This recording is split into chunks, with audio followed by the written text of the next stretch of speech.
Hi all, welcome to the second ever episode of the Mixing Martial Arts podcast. We had a hell of a weekend in combat sports, so there's a lot of fun stuff for us to talk about. The UFC put on a card with a fun main event, but not a whole lot else of interest. There was even a Bellator card. I didn't know those were still happening now that the company got bought out by PFL. But the weird thing there is that PFL had their new big international star, Cedric Doumbe, fighting under a Bellator branded event, for reasons unbeknownst to me. During his walkout, he brought a little vacuum cleaner to the cage with him, a callback to his last fight in PFL, where he lost via splinter in the toe. We'll also talk about some of the MMA fights that happened in Russia over the weekend, and in Muay Thai, Petchsaman won the 122-pound Rajadamnern belt. Of course, the crowning moment of the weekend was Alexander Usyk's historic win over Tyson Fury to become the undisputed boxing heavyweight champion. I'm going to dedicate a full podcast episode to that fight alone and release it for premium Substack subscribers later on in the week. You can find that at mixingmartialarts.com, where $5 a month gets you access to a growing library of in-depth premium breakdowns, early access to any YouTube breakdowns I do, as well as now premium podcast episodes. All right, without further ado, let's dig into the fights. Lerone Murphy's a guy that I've always liked. He has a really neat, sound, patient, positional boxing style, which is something I enjoy watching a lot, but he's just been a little bit too inactive to really climb up high in the rankings until now, so it was nice to see him get that breakout win over Barboza. Of course, with Barboza, the best way to beat him has historically been heavy pressure. If you can run at him, keep him moving backwards, keep him from feeling comfortable setting his feet, he'll get uncomfortable and his game really takes a nosedive. But in his featherweight run, he's been a lot better at dealing with that. His hands have a lot more pop on them at this weight, so when he is able to set his feet and throw back counterpunches, it tends to hurt his man and back them off from pressuring. We saw that especially in the Shane Burgos fight, where Burgos played a pretty good pressure game for a lot of the fight, and then Barboza just brutally shut his lights off. Murphy didn't come out of the gate pressuring heavily. Instead, he was playing the all the way in or all the way out game to defuse Barboza's kicks. When you're fighting a heavy kicker like Barboza, the safest place to be is either entirely outside his kicking range or all the way in inside the pocket, where you jam up his kicks and he can't get to them as easily. Murphy established his really long lunging jab early and did a great job feinting it actively to throw Barboza off his timing, and that allowed him to throw Barboza off his kicking range while disguising his timing so Barboza couldn't predict when he was traveling through kicking range to time the counter kicks. One of the biggest signs that your feints are working effectively against a kicker and they're having trouble timing their kicks is when you see him start to go for like a switch step or pop their hip like they're about to throw the kick and then hesitate for a second and then go back to their normal stance. Barboza was doing that a lot here. He had real trouble predicting when Murphy was going to come in. Murphy was also showing a lot of clever footwork on the outside. He was constantly turning Barboza to his left and intercepting him with jabs when he would turn. He took Barboza's rear side, his right hand and right kicks away with distance. Spent most of his time too far away for Barboza to land those effectively without stepping in and tipping off his hand. And when Barboza tried to jab with him, he would feint to get Barboza a step behind him on the exchange and then pivot off to his left away from Barboza's jab and then spring into his own as Barboza turned to face him. And that effectively took a lot of Barboza's effective offense from range away. He couldn't land his kicks on the lead because Murphy was a bit too far away. He couldn't jab with him because Murphy was constantly pivoting away from the jab, and he didn't have the right distance to land his right hand. Another thing I really liked from Murphy here is that he was really consistent about punishing Barboza's sloppy resets. When Barboza exits an exchange, he's not ready right away to begin a new exchange. He often looks like he's kind of catching his breath and like almost like he's relieved that the exchange ended and he doesn't have to get back in there and deal with his opponent's offense right away. So when you see them come out of a punching exchange in this fight, Murphy would immediately, he would like widen his stance a little bit to throw his right hand, and then before even stepping out of stance, he would just take a quick hop step forward that kept his feet like the same width apart so he could follow up and right away begin exchanging again.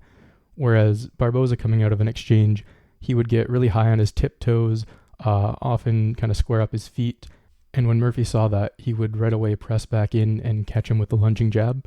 He landed a few nice ones pretty much for free because Barboza just wasn't ready to deal with him still being there when the exchange ended. The striking exchanges in this fight kind of reinforced to me that while Barboza has always been a really difficult puzzle to solve based on his striking skill, his athleticism, and his crazy dynamism, which allows him to finish a fight at like a drop of a hat, he still is the puzzle to be solved and has never really been the kind of fighter who solves puzzles himself. Whereas Murphy showed off a lot of nice puzzle solving tactics in this fight.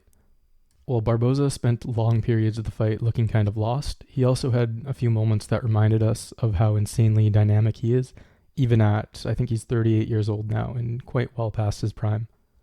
But the way Murphy reacted to Barboza's moments of success reflected really well on him too. In the second round, Barboza was able to land some hard counter leg kicks as Murphy was stepping in with his jab, and Murphy quickly stepped in off the leg kicks, started pushing Barboza back to the cage to take away his space, and flirted with going southpaw to take the outside leg kick away from Barboza. Once he was able to get his pressure going on the front foot, Barboza started to fall apart, but Murphy was also doing a great job preventing him from doing anything to get himself back in the fight. He was really patient when he was creating openings, which I liked a lot. He would work steadily behind his long straight shots to open up his bigger swings. Barboza was looking to grab a double collar tie and throw intercepting knees. He was also trying some elbow counters, but Murphy's patience and commitment to forcing the openings with light, non-committal straight shots kept him from walking into them, and he always had his lead hand ready to frame off the clinch when Barboza tried to grab his head.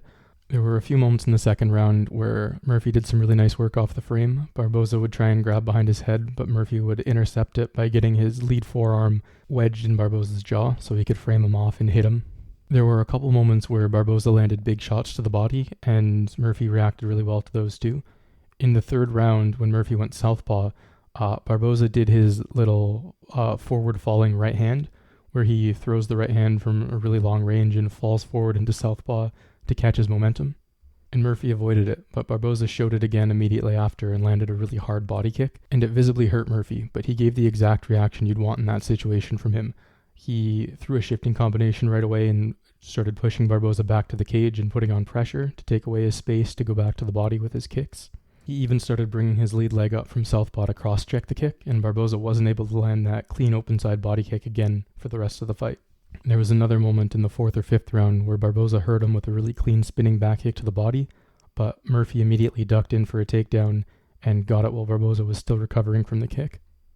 Later on in the fight, Murphy started adding some tools and building off his previous work. He got his left hook involved more, setting it up with his lunging jab or weaving off his right hand. He'd throw a long right hand or a 1-2 and then duck down and shift his weight onto his rear hip and weave with the left hook.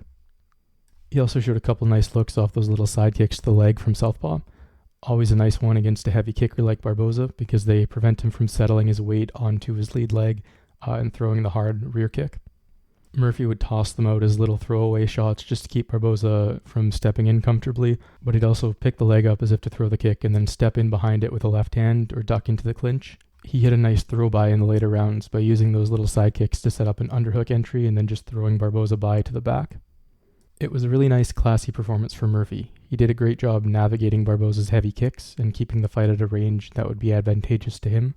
And once he got into a rhythm with his entry feints on the outside and his pressure on the front foot, Barboza didn't really have any answers. I'd like to see Murphy in a big fight against one of the top fighters in the division pretty soon, someone like Brian Ortega or Arnold Allen. He's in the middle of his prime right now. He just looked great against a tough test, and I'd like to see the UFC pull the trigger on him now, as he looks like he could be a credible contender. I didn't watch too much else on this card, because the main event was pretty much the only relevant fight on it, but I tuned in for Adrian Yanez's fight, as he's always fun, and he had a quick round one knockout of Vinicius Salvador here.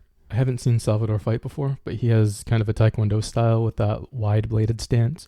He was trying to pick Yanez off with inside leg kicks on the outside, and then step outside his lead foot to land punch combinations and body kicks. Yanez landed a really nice parry counter off the body kick and hit him with a clean left hook. Yanez is really good at those counters where he parries the kicking leg across his body, and then once it's at the halfway point, drops the leg and snaps into a punch off the lead hand. Those are really useful because you don't have to time the kick as it's coming to you with your catch. It works even if they land the kick. You can still just kind of sweep it aside and catch their heel as it retracts. Salvador's inside leg kicks eventually got him bombed out by a counter. Yanez threw a right hook right as he was recovering from the leg kick and finished him quickly.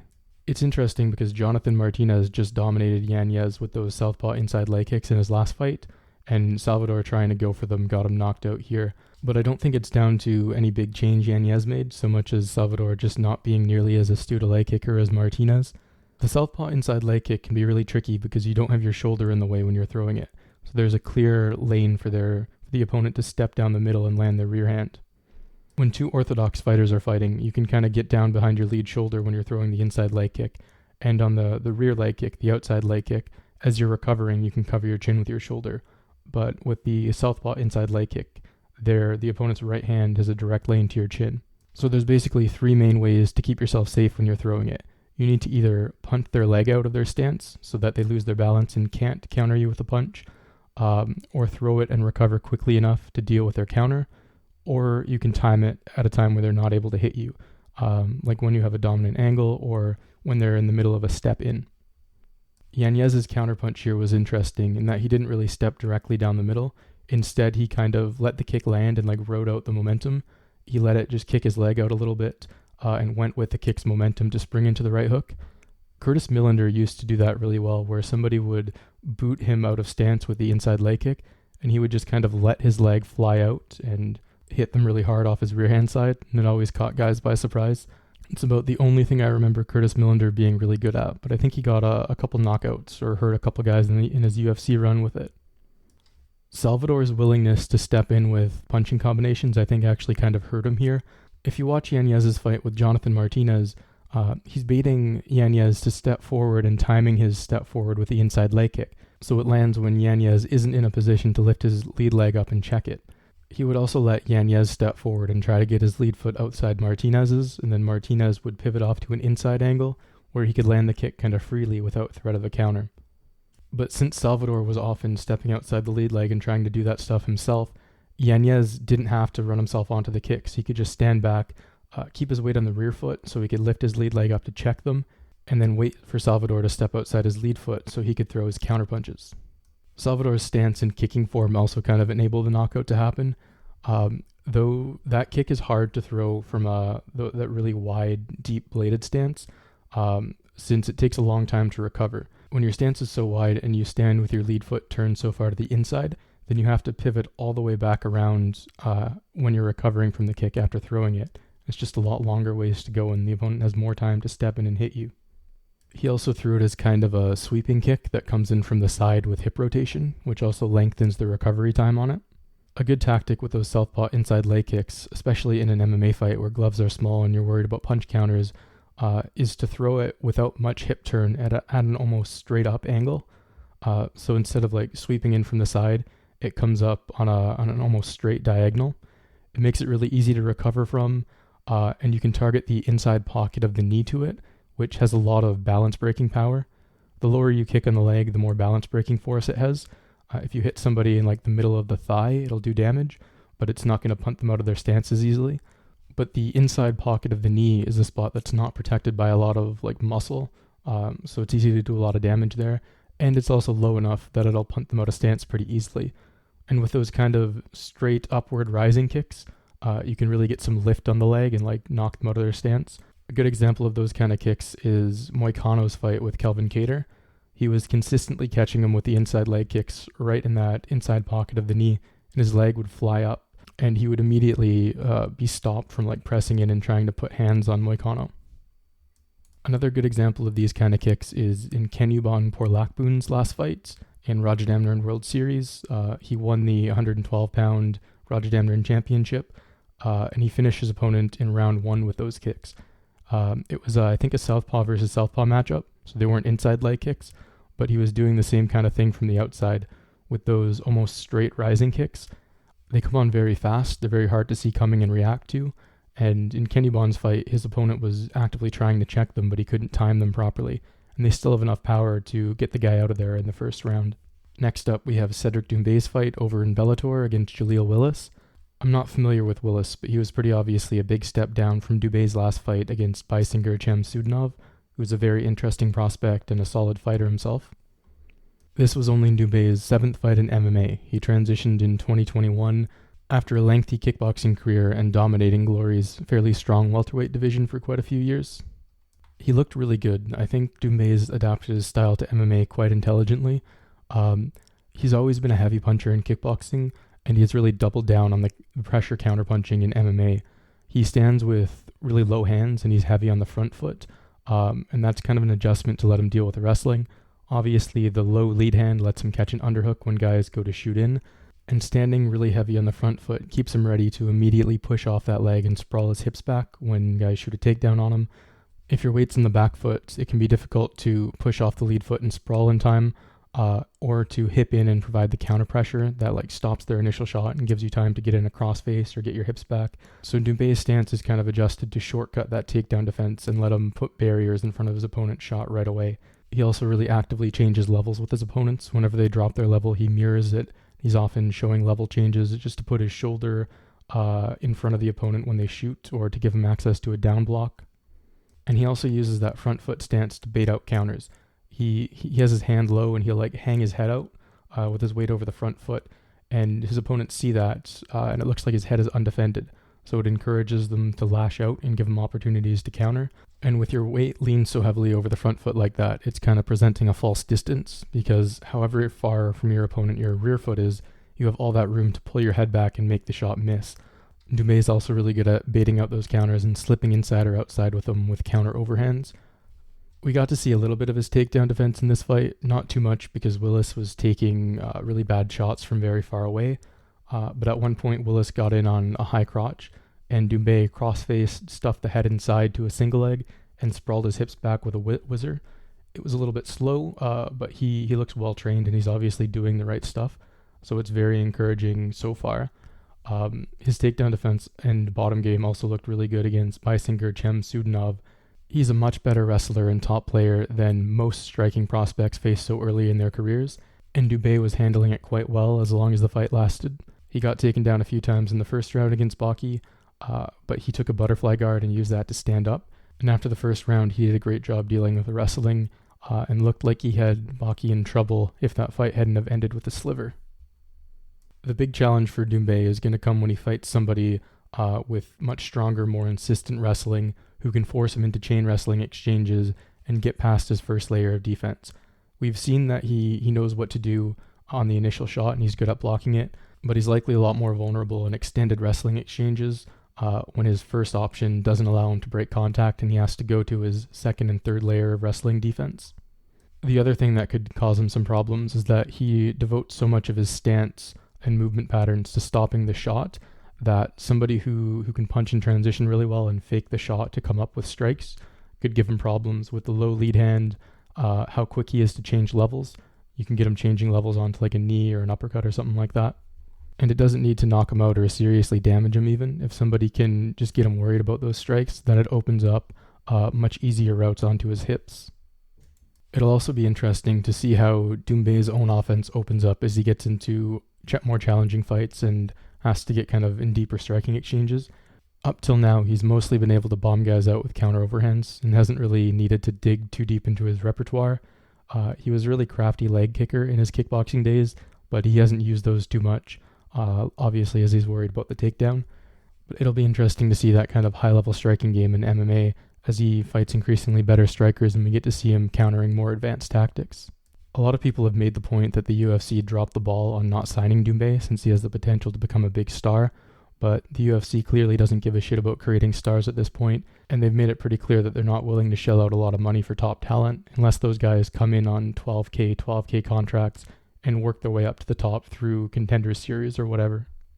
Patrick Mix fought Magomed Magomedov on the same card in a rematch of their first fight a few years ago. Mix is a really great grappler, one of the better fighters outside the UFC today. This fight was decent. Unfortunately, they spent most of the time on the feet as nobody could really establish a lot of control on the ground, and neither of them were super comfortable on the feet. Mix was working with an active jab that Magomedov had a lot of trouble dealing with early on. Magomedov, in the first couple rounds, he was trying to stay on the outside and blitz in, but his rote offense and kind of lack of eyes in exchanges made him struggle to get much off. He wasn't really great at seeing what openings were presented and adjusting his shot selection. Mix was holding his rear arm out across his face, and that stopped a lot of Magomedov's wide overhands, and he wasn't able to adjust to start landing strikes up the middle or underneath it. Later on in the fight, Magomedov started going southpaw and looking to bait out the jab to land pull counters or slip counters, and he had a lot more offensive success once he started doing that. There were a couple sick grappling exchanges in the fight too. I think in the third round, Mix locked up a really deep guillotine that looked like it might finish the fight, and Magomedov escaped it and then really quickly stood up with a reverse butterfly hook with some really lovely defensive work from him there. Mix ended up winning by split decision, and I really didn't like the decision. I wouldn't technically call it a robbery, since it's possible to justify it for Mix, but I feel like you have to be pretty generous to him. Magomedov had 2 clear rounds, Mix won 1 clear round, and there were 2 swing rounds, but in the 3rd round, Magomedov hurt him really badly, and Mix's main offense was the really deep guillotine. And while I think deep submission attempts should score highly, I don't think they should score as highly as hurting a guy badly on the feet. There were some good fights in Russia over the weekend too. ACA 175 was the main one. ACA is a promotion that's not super popular, but it's very talented. It's where Peter Yan and Zabit Magomed came from. They're not as well known as Bellator or PFL, but the Russian regional scene is very strong, and they probably have, on average, more talent than those organizations. The fight I was most looking forward to was Alexei Popudnikov versus Lance Palmer. Lance Palmer is a Team Alpha Male mainstay who had a solid career in World Series of Fighting and PFL, but now he is near the end of his career and is at the stage where ACA is willing to pay him to get destroyed by juiced-up Russians. Alexei Popudnikov is an absolute tank, super aggressive, muscly, powerful, genuinely one of the funnest fighters to watch in MMA. If you've not heard of Alexei Popudnikov, I'd seriously recommend looking up his recent fights. They're all bangers, and he's one of the most prolific body punchers in MMA too. Has a pretty nasty clinch game as well. This fight went exactly how you would expect it to go. Palmer spent the first round trying to grind him out with wrestling, but he had to work really hard for his takedowns, and Popudnikov, he wasn't able to get anything going on the ground. Popudnikov would wrestle up. Palmer would kind of attach himself to his hips and look to pin him against the cage, but he was expending a lot of energy and working really hard to keep him there.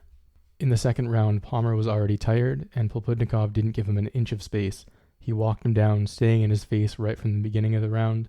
He caught him with a really big counter body uppercut as Palmer threw a left hand, and then Popudnikov stuffed his desperation takedown attempts and punished them all really hard.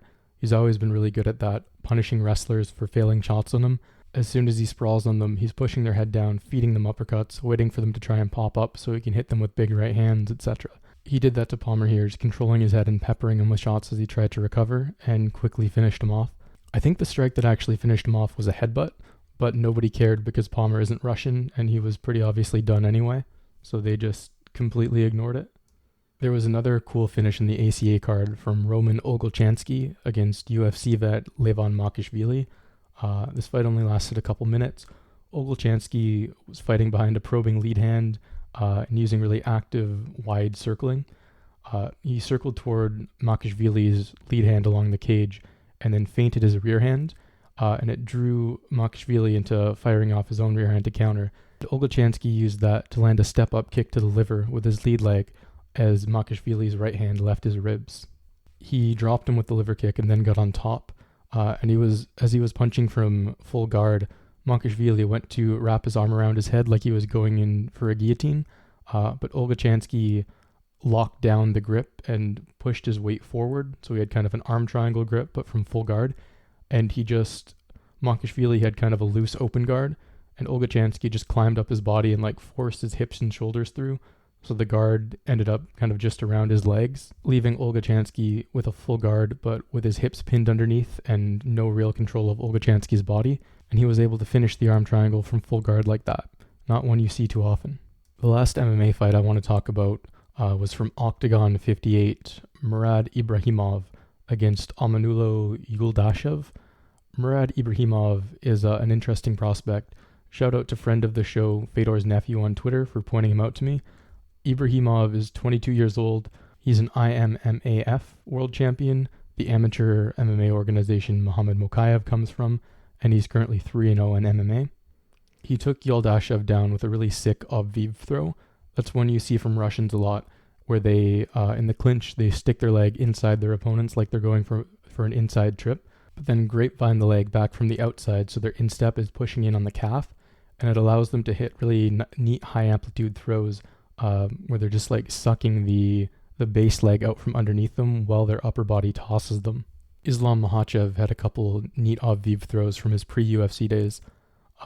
Once Ibrahimov got on top, he showed good riding instincts. He did a good job breaking Yuldashev down when he started to turtle up to land ground and pound, or he would turn him from a spiral ride to break his base, and then as he goes to posture back up in the turtle, take the back.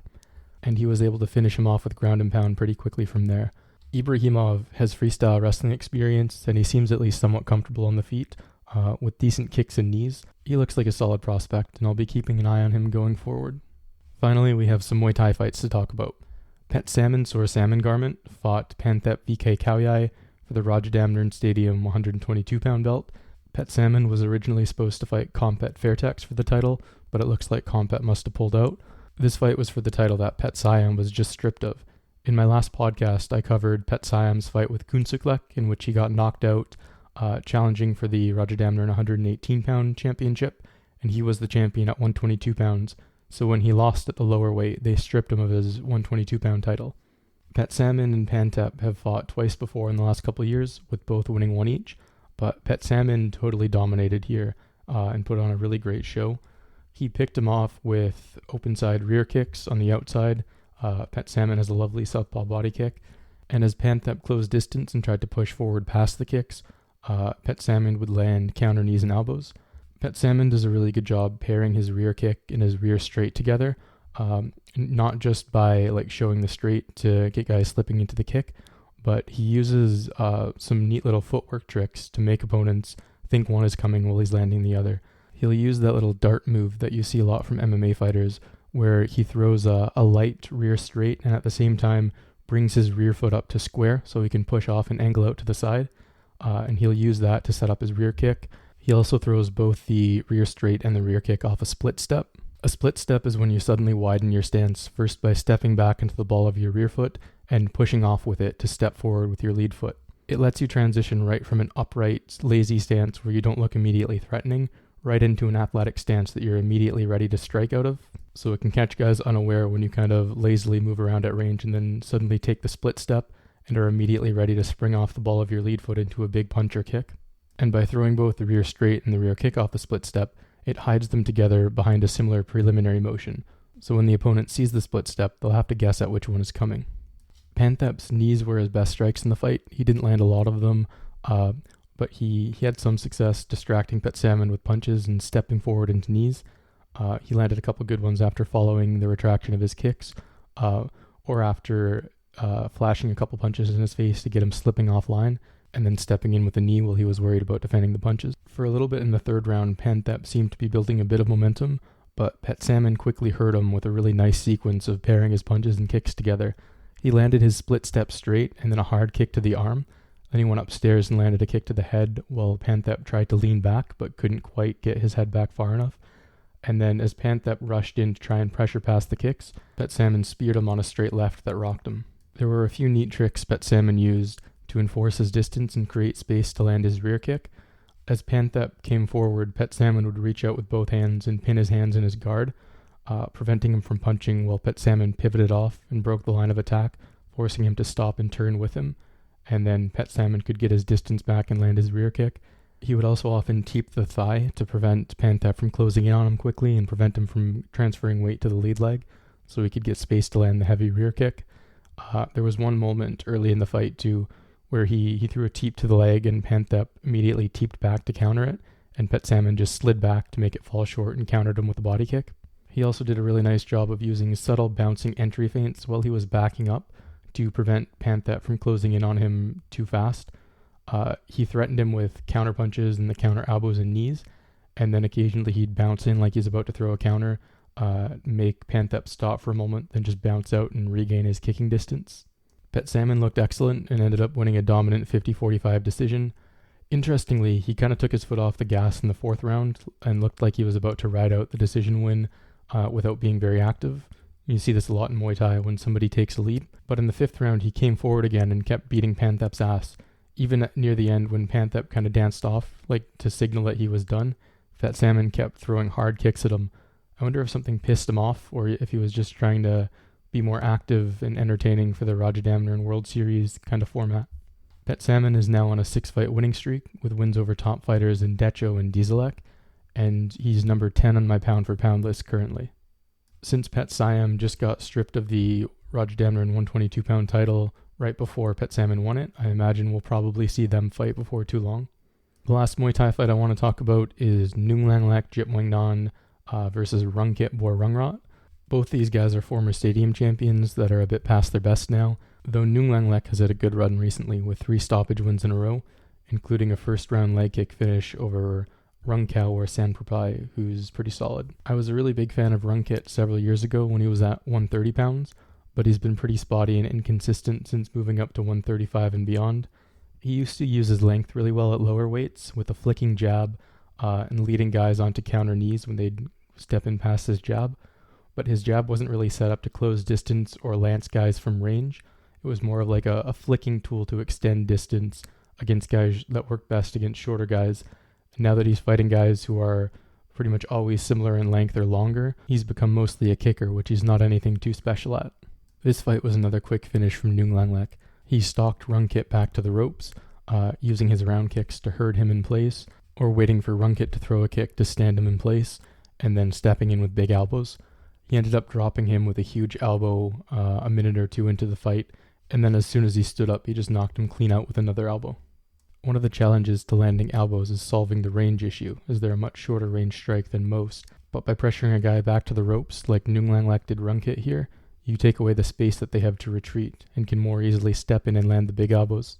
Alright, that about covers everything I wanted to go through this week. Stay tuned for my Usyk vs. Fury podcast dropping in the next couple of days, and visit mixingmartialarts.com. I write semi-weekly free breakdowns, as well as regular long-form, in-depth content for premium subscribers. Only $5 per month gets you access to a growing library of premium breakdowns, early access to video breakdowns, and access to my premium podcast episodes, like the upcoming Usyk vs. Fury episode.